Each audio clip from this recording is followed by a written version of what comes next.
Hello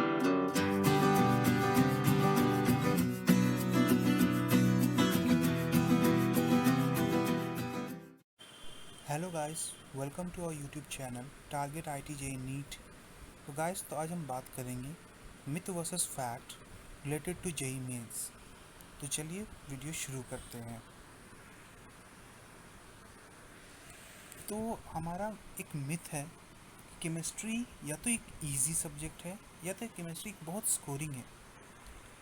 आप किसी से ही पूछेंगे वो या तो ये कहेंगे कि केमिस्ट्री एकदम इजी आती है या केमिस्ट्री एकदम स्कोरिंग होती है। हाँ, ये बात फैक्ट है कि कंपैरेटिवली केमिस्ट्री इजी और स्कोरिंग होती है, लेकिन अगर मैं रियलिटी बात करूँ तो ना तो केमिस्ट्री इजी है और ना ही केमिस्ट्री स्कोरिंग है।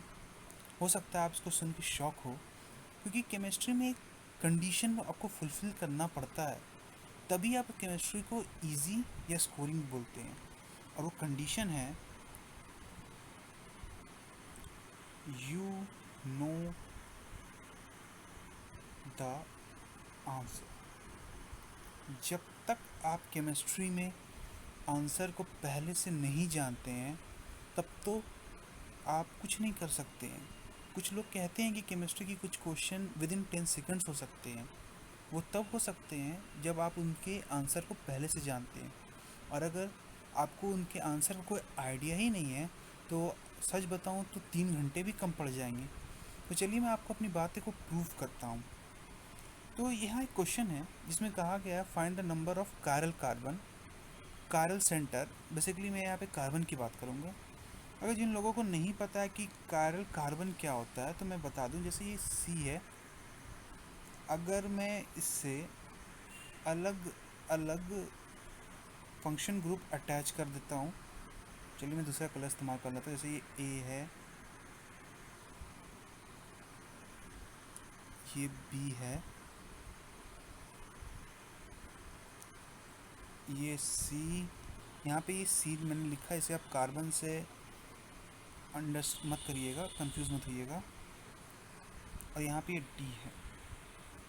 तो ये कायरल कार्बन तभी कहलाएगा जब सारे इससे जुड़े हुए ग्रुप अलग हो।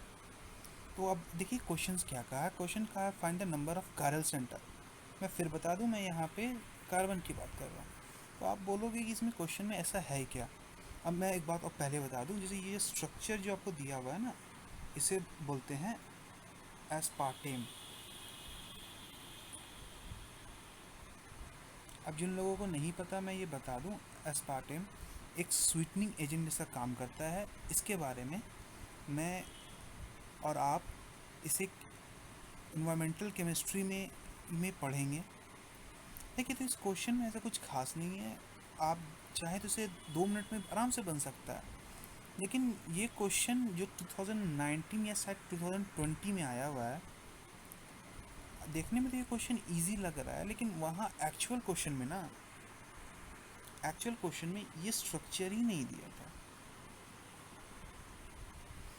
अगर एग्ज़ाम में ये स्ट्रक्चर दिया हुआ ही नहीं हो तो आपके लिए 3 घंटे भी कम पड़ जाएंगे इसका एक्चुअल स्ट्रक्चर बनाने में। कहने को तो ये इजी क्वेश्चन है, लेकिन ये इजी तभी है जब आपको इसका स्ट्रक्चर पता हो।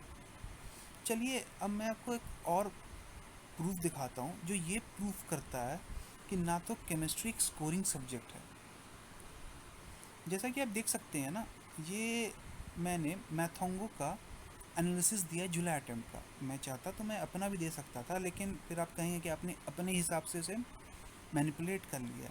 यहाँ आप देखिए 20 जुलाई मॉर्निंग शिफ्ट, फिज़िक्स में 70 मार्क्स चाहिए 99 के लिए, और केमिस्ट्री में 69। हो सकता इसमें मार्जिन कम है। अब आप 20 जुलाई इवनिंग शिफ्ट देखिए तो इसमें 83, 22 जुलाई इवनिंग 81। हाँ, इसमें कंपैरेटिवली इजी आई है। और फिर अगर 95 परसेंटाइल के लिए देखिएगा तो देखिए 48, 62, 65। दूसरे शिफ्ट का हम देखते हैं तो 70, 82, 76, 69। अगर ये स्कोरिंग होता तो सबके 100 में 100 मार्क्स आ जाते हैं, लेकिन यहाँ आप देखिएगा तो ये फिज़िक्स से भी ज़्यादा टफ है। एक्चुअली प्रॉब्लम ये है ना कि केमिस्ट्री में ना, केमिस्ट्री एक ऐसी सब्जेक्ट है ना जिसमें आपको जो चार ऑप्शन दिए रखते हैं ना, आपने उसे पढ़ा हो या चाहे नहीं पढ़ा हो, आपको लगता है कि आपने जो मार्क किया है वो 100% सही है। लेकिन ये प्रॉब्लम फिज़िक्स और मैथ्स में नहीं होता है, क्योंकि फिज़िक्स और मैथ्स में अगर आपको कुछ पता ही नहीं है तो वो क्वेश्चन बनेगा ही नहीं। लेकिन केमिस्ट्री में क्या है ना कि जो चार ऑप्शन रहते हैं, आपको लगता है कि अच्छा ये हो सकता है, और आप मार्क कर देते हैं। तो कंक्लूज़न हम क्या ड्रॉ करते हैं कि सबसे पहला ज़रूरी बात है जो मैं बता दूं आने वाले अगस्त अटेम्प्ट के लिए, कि कोई कंपल्शन नहीं है कि आप केमिस्ट्री से ही स्टार्ट करें। आप उस सब्जेक्ट से स्टार्ट करें जिसमें आपको अच्छा कॉन्फिडेंस है। ऐसा बहुत बार हुआ है, जैसे 2016 का जो एडवांस था, बच्चों ने केमिस्ट्री को इजी समझ के उससे स्टार्ट कर दिया, और हुआ क्या, केमिस्ट्री में टफ आ गई और अच्छे खासे लोगों के मार्क्स ख़त्म हो गए। दूसरा है कि do not have useless attempt. Chemistry में हम क्या करते हैं ना कि हम सोचते हैं चलो सब पे मार देते हैं, कोई ना कोई तो सही होगा, और ये बहुत बड़ा ब्लंडर हो जाता है। और तीसरा माइंडसेट ये रखिए कि आप ये माइंडसेट मत लेके जाइए कि केमिस्ट्री में सबसे ज़्यादा स्कोर करेंगे। अगर पेपर टफ होगा तो 27%, 27 मार्क्स भी अगर आप लाते हैं, यानी कि 27%, उसमें भी आपका 90+ परसेंटाइल केमिस्ट्री में क्रॉस कर जाता है। तो ये वीडियो देखने के लिए थैंक यू। हम ऐसे ही और वीडियो लाते रहेंगे, myth versus fact related to JEE Mains. अगर आपका कोई क्वेरी है तो आप कमेंट्स में लिख दीजिए। Thank you.